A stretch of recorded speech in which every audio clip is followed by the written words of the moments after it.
how do we plan our homeschooling year? And the truth of that is we don't. And I know it's very surprising for some people, and mostly for me, coming from somebody who's very structured and organized and like things the way that I want them to go and just very controlling. It was very surprising to me. And so for Micah and I, we started homeschooling about 2 years ago. So our oldest is 7 and she started homeschooling like loosely around 5. And so the reason why we started that early is because my sister had given her, I think she was 4 or 5, some like activity books, like the Connect a Dot and like things like that. And so she loved those things. And so I was like, okay, you're excited? Let's go for it. And so we started homeschooling her at 5. And so it's been 2 years now. And I went to public school all my life, and Micah was homeschooled until grade 9 and then went to high school. After that, like a self-paced high school, which is basically you have access to a teacher, but you kind of do what you want. Not really like that, but that's what I'm receiving anyway. And so it's been 2 years, and in the beginning, I was just doing what I knew. So I brought school at home. And I was like, okay, she needs a desk, she needs like all of these things. We need to make sure that we hit all of these subjects. We need to make sure that we have recess. We need to make sure we have like a back to school picture and all these things. And Micah was like, okay, yeah, if you really want to, like, sure, but I don't think she needs any of that. Essentially, so gracious.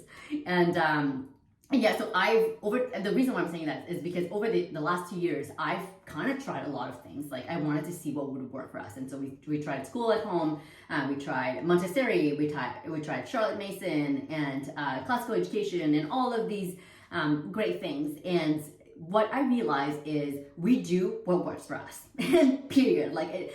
We're so quick and easy to put people in a box and label them. But then I realized that I wasn't able to be labeled because it wasn't just one way of doing that worked for us. And so all of that to say is we do not plan our homeschooling year because we fully trust God to lead our homeschool. Micah and I are really not academic focused. We are absolutely Christ focused.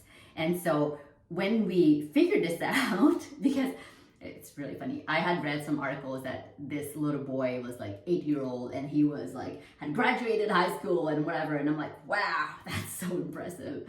And Mike is like, yeah, but it's not about academics. Like we don't really care about those things. We want life skills. We want entrepreneurship skills. We want love of Jesus. We want all of these things. And so when we sat down and figured this out, and what are our main goals? What are what do we want to instill in our daughters when they leave our home at 18? And so for Micah and I, it's the first thing, it's love Jesus with all their heart, soul, and mind and strength. So that's the first one. And the second one is for them to be very, just to know how to think and not what to think. Our society, like when I had gone to school anyway, I was fed what to think. Here's what you're going to be thinking, and you are not to ask questions. You are not to talk in class. You're not to do all of these things. And this is what you think. And don't ask questions. Don't question the system. And so Micah and I want to teach our daughters how to think and to be able to be strong communicators and deep, effective thinkers who are really able to analyze and debate and argue any point that they are coming across. And so that's our second thing. And the other goal that we have for our girls is that when they are 18 is that they have entrepreneurship skills. And so what that means is communication skills, leadership skills, people skills, organization, budgeting, finances, and just really, how do I say this? Discipline. And all of these great things that I wish I have learned before. And so knowing all of that those are our main goals, we then are able to follow what we're supposed to be doing that we believe works best for a family. So there are some, subjects that are mandatory in our home. Like there's no way we're not going to be talking about those things. And the first one is the Bible.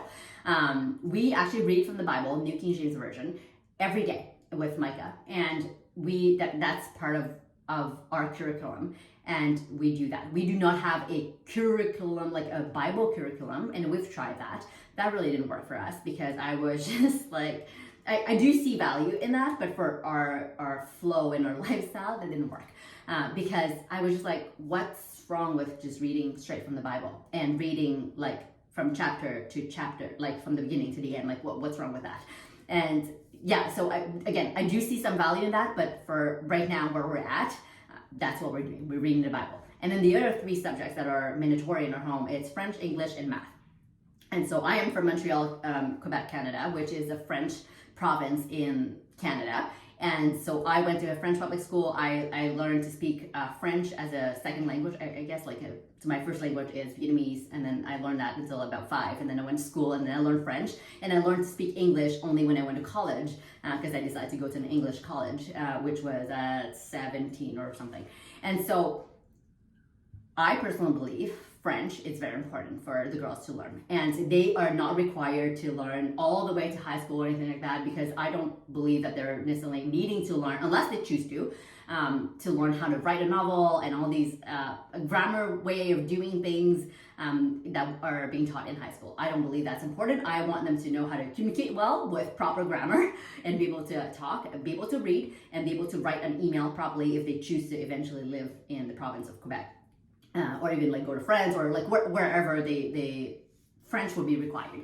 And so I think that's very important. And then English, obviously, they are needing to learn that kind of forever until they graduate, because I believe it's so important. Like so our oldest wants to write a book, and that's important. Like we're gonna get some writing on, some reading on, and some like just everything, and to communicate effectively. I think it's so important. Like so many of us were not able to communicate our thoughts out because so there's based on our some of the research I've done, the first thing that happens in our brain is that we need to communicate our ideas and to be able to communicate them, and so ideas to words, and then words to paper.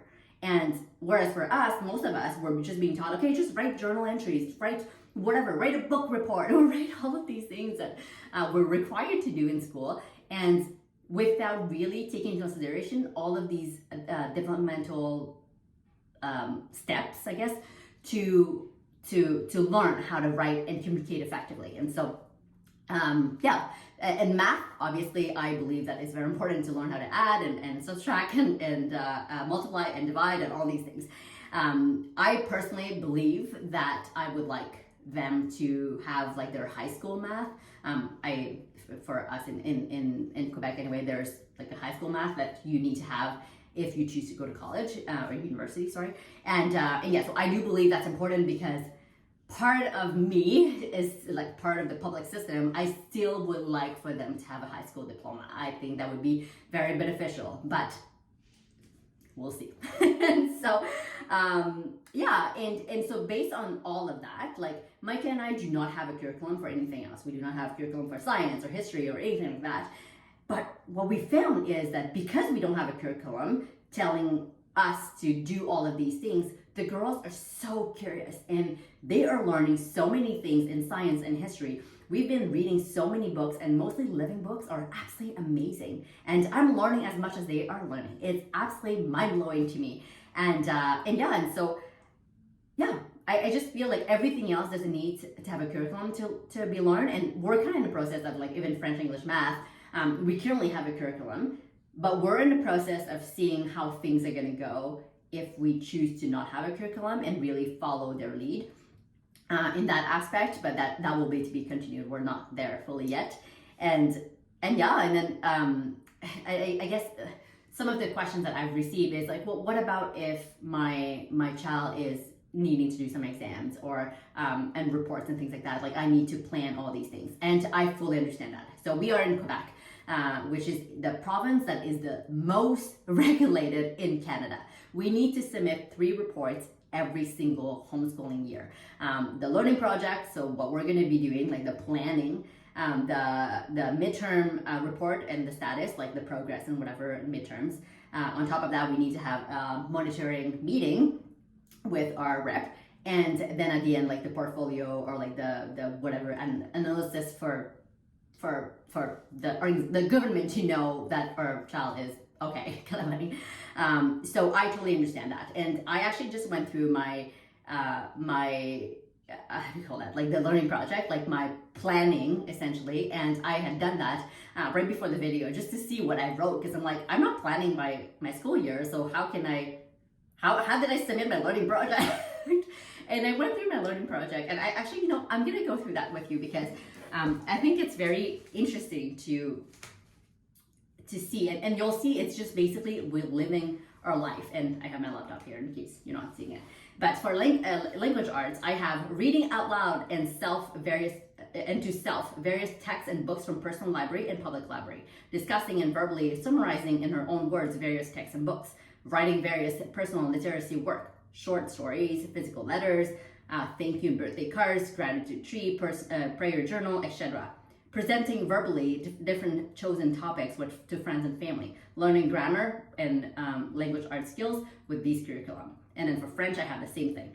For math, I have solving situational mathematical problems with daily application, developing mental math, using practical daily applications, including baking, cooking, building, grocery shopping, budgeting, paying, etc. Practicing through hands-on learning with manipulatives, including beads, Play-Doh, physical analog clock, physical money, etc. And then the science and social science, it's very similar. So as you can see, it's not really planning. Like it's like we live our daily life, and that's what it is. And I just wrote essentially what we do every day. And yeah.